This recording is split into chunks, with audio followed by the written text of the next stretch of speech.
Hi hello welcome to Jat TV. Chandrababu yellow మీడియాతో చేసింది organised media terrorism. Tirumala కొండపై ఖాళీ మద్యం బాటిళ్లు దొరికితే బయటపెట్టిన వాళ్లపై కేసులు పెట్టారు. వైఎస్ఆర్సీపీ వాళ్ల మీదే నేరం మోపుతున్న టీడీపీ ఎల్లో మీడియా కొండపైకి వచ్చేటప్పుడు ఉన్న సెక్యూరిటీ చెకింగ్ వీడియోలు బయటపెట్టొచ్చు కదా, అధికారం అడ్డు పెట్టుకొని తప్పుడు కేసులు పెడుతున్నారని మండిపడ్డారు వైఎస్ఆర్సీపీ స్టేట్ కోఆర్డినేటర్ సజ్జల రామకృష్ణారెడ్డి. అడ్డంగా దొరికాడు, దానికి సంబంధించి పూర్తి ఉల్టా అవతరాల మీద పెట్టేసి మాట్లాడింది సింక్ అయ్యేంత ప్రచార యంత్రాంగం ఏదైతే తననుందో దాన్ని ఉసిగోల్పడం.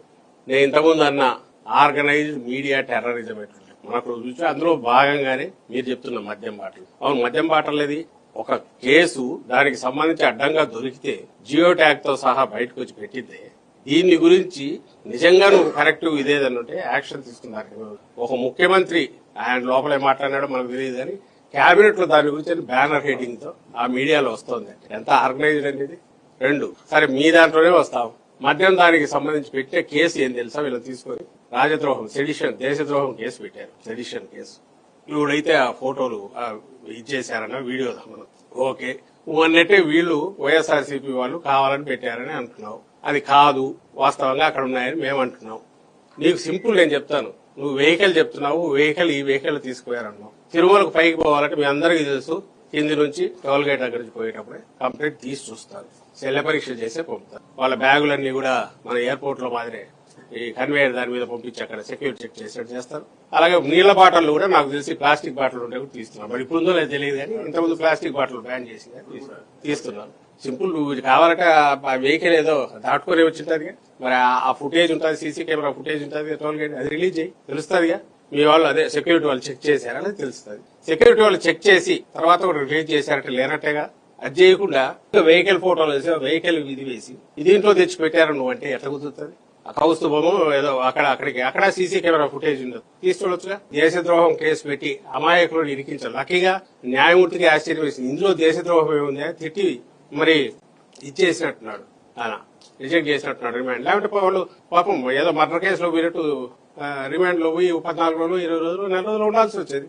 అంటే చేతిలో అధికారం ఉంది కదా అని మాఫియా లాగానో, ఆర్గనైజ్డ్ మీడియా టెర్రరిజం ఎట్లనో, ఆర్గనైజ్డ్ స్టేట్ టెర్రరిజం ఎట్లుంటుందో ఇటువైపు దీన్ని చేస్తున్నారు. ఇంకా దానికంటే వింత చెప్తా. జగన్మోహన్ రెడ్డి గారి జన్మదినాన్ని పురస్కరించుకొని జీవహింస చేశారని, అంతకుముందు దారుణంగా దాని ఏమంటాం పొట్టేళ్లను వీటిని ఇచ్చేశారు అనే దీంతో నల్లజర్ల ఒకటి, అనంతపురం జిల్లాలో సత్యసాయి జిల్లాలో 2-3 కేసులు పెట్టారు. ఇవి కాక చాలా చోట్ల పెట్టారు, అక్కడ రోడ్ల మీద తిప్పారు. బహుశా ఇంతవరకు ఎప్పుడు ఇట్లా ఉండదు. వాటి కరుడు కట్టిన నేరస్తులను కూడా సినిమాలు చూస్తుంటాం, ఏదో ఈడ్చుకొని పోవడం తీసుకొని పోవడం అనేది. పైగా home minister herself she says ఇట్లా కాదు, ముసుగు వేయకుండా కూడా మేము రోడ్డు మీద తిప్పుతాము, ఒక ఇది పోవాలి మీకు. మరి మెసేజ్ పోవాలంటే అసలు ఫస్ట్ థింగ్ ఇది దీన్ని ఎవరు సమర్థించరు, అలాంటి వాటిని ఇచ్చేయడం అనేది. బట్ తిరునాళ్ళలో జరుగుతున్నాయి, ఇంకో దగ్గర జరుగుతున్నాయి, అక్కడక్కడ కల్చర్ ను బట్టి ఇంకోదాన్ని బట్టి జరుగుతుంటాయి. వాటికి సంబంధించి ఓకే, పబ్లిక్ ఎక్కడైనా డిస్టర్బెన్స్ ఉంది అనుకుంటే వార్నింగ్ ఇస్తారు. నువ్వు పెట్టిన కేసులన్నీ సీరియస్ కేసులు, నాన్ వేలబుల్ పెట్టేసి అక్కడ కూడా ఇలాంటి ఆయుధాల కేసులు ఎటువంటి పెట్టారు. కేకు పెద్ద కత్తితో కొడవలతో నరికారు, గొడ్డలతో నరికారని కేసులు పెడితే అదేమన్నా అర్థం ఉంటుందండి? కేక్ ఎవడన్నా కొడవలతో నరుకుతాడా? కేక్ కొడవలతో నరుకుతాడా? గొడ్డలతో నరుకుతారా? అంతకుముందు అందరూ వేశారు, మా దగ్గర వచ్చాయి, మా సోషల్ మీడియా వాళ్ళు చేశారు, మా సాక్షిలో కూడా వేసి చూపించారు. బాలకృష్ణ సినిమా రిలీజ్ అప్పుడు ఏకంగా హోటల్ తలలతో హారం చేసి తగ్గిటారు. బాలకృష్ణ వాటి అయినా నో కేసు. చంద్రబాబు నాయుడుకు అతను పరిటాల శ్రీరామ్కు ఎదురుగా వెహికల్ అతను కూర్చోటి ఎదురుగా నరకడం చూడాలంటేనే ఇది వస్తుంది, అయినా నో కేసు. ఇప్పుడు ఇక్కడ ఎవరో వాళ్ళ అభిమానంతో దాంతో పిల్లలు ఎవరో చేశారని చెప్పి దానికి చేసి ఎవరిని టెర్రరైజ్ చేయాలని క్వశ్చన్ చేస్తే, లేదా నీ అభిమానాన్ని ప్రకటిస్తే, నువ్వు బయట తిరిగితే, నువ్వు జగన్మోహన్ రెడ్డి గారితో ఐడెంటిఫై అయింటే, నువ్వు వాళ్ళ తప్పులు ఎత్తి చూపితే మామూలుగా ఉండదు, నీకు నువ్వు నేరుగా జైలుకి వెళ్తావు అనే మెసేజ్ ఇవ్వాలని ఏదైతే అనుకుంటున్నారో దాంట్లో భాగంగా అవి చేస్తే, నిన్నటిది మరీ విచిత్రం అండి. కోడి కోసుకున్నారని చెప్పి వాళ్ళ మీద ఇప్పుడు కేసు పెట్టి నాన్ బెయిలబుల్ పెట్టి నిన్న ప్రొడ్యూస్ చేస్తే వాడి అదృష్టం, ఆ పిల్లాడి అదృష్టం. ఇది కూడా జగన్మోహన్ రెడ్డి గారి ప్రత్యేక పాపం. ఆయన మీద అభిమానంతో వాళ్ళు కోడి కోసుకొని తిన్నారు. 21వ తేదీ అదేదో నిన్న పట్టుకొని ప్రొడ్యూస్ చేసినట్టు ఆయన న్యాయమూర్తి గారు ఆయన చూసి వీళ్ళనే అన్నట్టున్నాడు, కాదా కోడి కోసుకునేందుకు నువ్వు ఇట్లా చేయడం మొదలు పెడితే దాని అందరికీ చేయాల్సి వస్తుంది కదా, రేపు కనుమ వస్తుంది, రేపు అసలు ఎందుకు వీడు పందెం కోళ్ళన్నీ ఏంటి చేసే పని, వీళ్ళందరినీ ఎక్కడ నిలబెట్టాలా వీడు చేస్తున్న వాటిని అని ఆయన అన్నందువల్ల రిమాండ్ తప్పించుకున్నట్టున్నారు.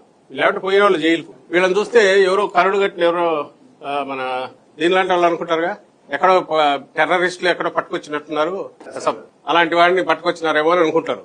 కోడిని కోసుకుంది ఇల్లే అంట.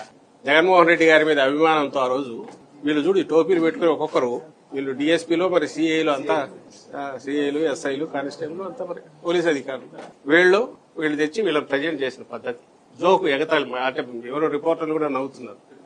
మాకు వెహికల్స్ లేక మేము నడిపించినామని.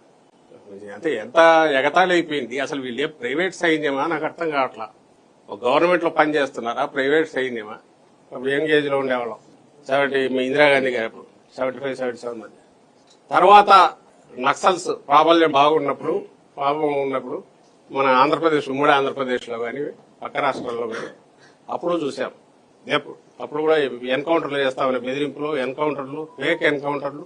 అంటే సిస్టమ్ గాడి తప్పితే ఒక లెవెల్ ఆఫ్ దీనికి ఎక్కడికి పోతుందంటే అక్కడ కనపడింది. ఇది ఎక్కడ కూడా ఉంది.